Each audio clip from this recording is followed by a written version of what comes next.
वाली सुकन्या बड़े ही अच्छे संस्कारों की लड़की थी। उसके पिता सेठ सुखीराम लखपति थे। सुकन्या का परिवार बड़ा ही भागवत भाव वाला था और ऐसे ही संस्कार सुकन्या में भी थे। एक रोज सुकन्या की माँ शांति सुकन्या के पिता से बोली, अब सुकन्या विवाह योग्य हो गई है, हमें उसके लिए वर की तलाश करनी चाहिए। कह तो तुम सही रही हो, परंतु हमें अपनी कन्या के लिए ऐसा घर और वर देखना होगा जो रुपए पैसे से संपन्न हो, ताकि भविष्य में हमारी पुत्री को कोई तकलीफ ना हो। आपकी बात सही है, परंतु मैं ये भी जानती हूँ कि सुकन्या कैसी भी परिस्थिति में खुशी पूर्वक रहेगी और अपने परिवार से अच्छी तरह निभा लेगी। हाँ, तुम्हारी ये बात सही है। मैं आज ही पंडित जी को बुला लेता हूँ और उनके कान में ये बात डाल देता हूँ कि हम अपनी पुत्री सुकन्या के लिए वर देख रहे हैं। ये उचित रहेगा। पंडित जी तो बहुत दूर दूर से आया जाया करते हैं, वो हमें अच्छा ही घर वर बताएंगे। सेठ सुखीराम ने पंडित जी को खबर करवा दी और जल्दी ही सुकन्या का विवाह पास के नगर सूरजगढ़ के सेठ करोड़ीमल के बेटे से तय कर दिया गया। वैसे तो करोड़ीमल का परिवार भी बड़ा ही सज्जन और सोझा हुआ परिवार था, परंतु करोड़ीमल थोड़ा कंजूस और कान का कच्चा था। विवाह के कुछ दिनों बाद एक दिन सेठ सुखीराम अपनी पत्नी शांति से बोले, पिछले कुछ दिनों से सुकन्या की बड़ी याद आ रही है। उसके विवाह को साल से ऊपर हो गया, परंतु ऐसा लगता है कि वो अभी कहीं से आएगी। हाँ, सुकन्या के बिना घर बिल्कुल सूना हो गया है। मैं कल ही सुकन्या के ससुराल जाऊंगा उसका हाल चाल लाने। तुम तैयारी कर देना। मैं तैयारी कर लूंगी। दूसरे दिन सुखीराम सुकन्या के ससुराल पहुँचे। उन्हें देखकर करोड़ीमल, आइए आइए समधी जी, बड़े दिनों बाद हमारी याद आई। क्या करूं समधी जी, रिश्ता ऐसा है, नहीं तो हर दूसरे दिन आ जाया करूं। हाँ, ये तो सही कहा आपने। तभी पिता की आवाज सुनकर सुकन्या आती है। पिताजी, पिताजी। कैसी हो बेटी? मैं बिल्कुल ठीक हूँ पिताजी, आप कैसी हैं? माँ कैसी है? हम सब बस तेरे बिना जीना सीख रहे हैं। अरे बहू, क्या अपने पिताजी का पेट सिर्फ बातों से भरोगी?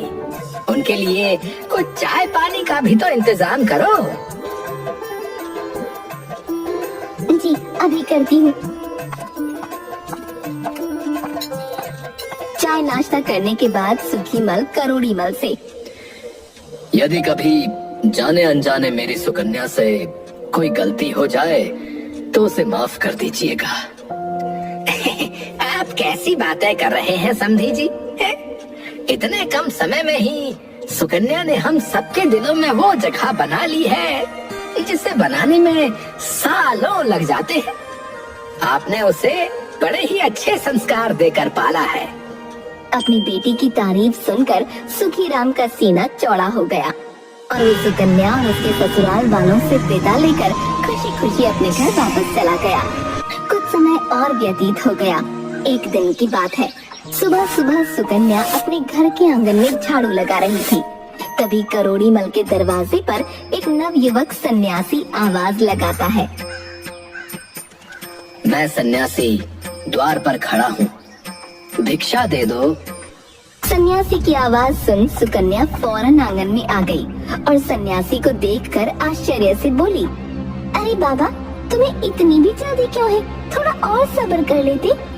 देवी, मुझे डर लग रहा था। इधर आंगन में बैठा करोड़ीमल सुकन्या और सन्यासी की सारी बातें बड़ी गौर से सुन रहा था। अपनी बहू के मुंह से ये बातें सुन ससुर के कान खड़े हो गए। वो मन में सोचता है, मेरी बहू और इस सन्यासी महात्मा का कोई चक्कर चल रहा है।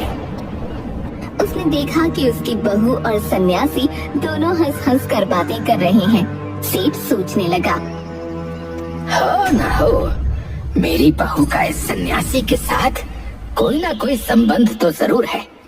मैं आगे सुनता हूँ कि ये लोग क्या क्या बातें करेंगे।